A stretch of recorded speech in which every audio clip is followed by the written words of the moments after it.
This is a really important, an important evening for me. I remember sitting in this library a few months ago talking with George and Trish about the idea of, I had written this story about 3.5 years ago, and I had gotten some very interesting reviews, reactions from a number of you, and perhaps this might be a way of selling and raising funds for Alzheimer's. I had no idea that people would react the way that they have to the story. I think it helps when you have a remarkable artist like Margaret Huddy, and Margaret's in here someplace, who did that wonderful cover. There she is, right over in the corner. Excellent. Margaret, one of the most wonderful artists, and as I told her when I saw the painting, I could not believe that she had captured that gradient of the New Mexican sky that very few artists have. R.C. Gorman was capable of doing it, but not many capture that wonderful gradient. And we were sitting down in her studio cutting and pasting literally about how to put that cover together, and we'll put some of that footage on the website. I want to especially thank people who've been very, very, very important in the writing of it. It wasn't so much editors as they were readers and carers. W.D. Miller, Joanne Rutkowski, people who really put their hearts and put their souls. And I can't say enough about my daughter Mason. Mason was my partner in the whole process.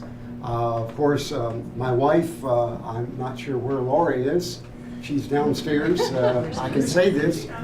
She obviously felt a little odd thinking that I had this fear that she was going to kill me. But my reaction on that is that anyone who's been married 35 years and who's never had the thought that his wife is going to kill him is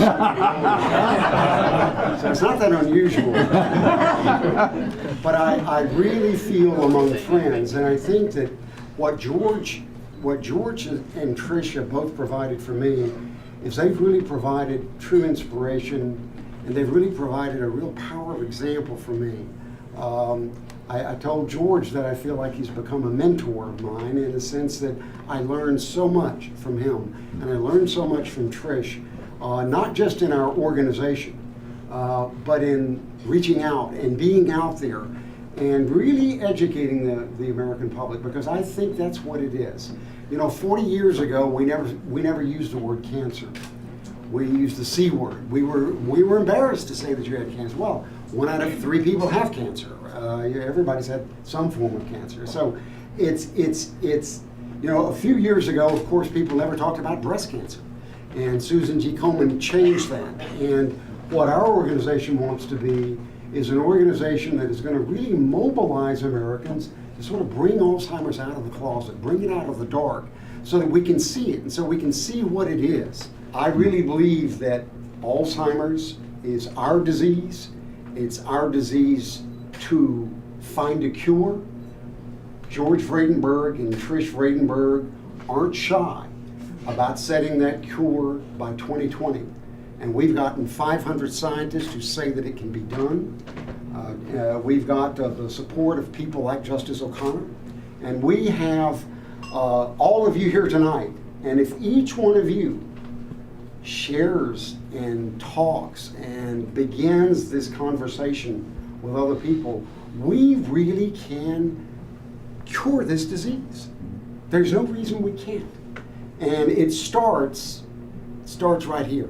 It starts by Trish telling her story about her mom, and my telling my story about my father-in-law, and others telling their stories and telling their stories. And that's how we're going to bring this disease out of the closet, into the air, where we can attack it, and we can attack it with a vengeance so that our children don't have to face it, and their children don't have to face it. And that's the legacy that I hope that we can do and that I know we can do. So thank you all for being here.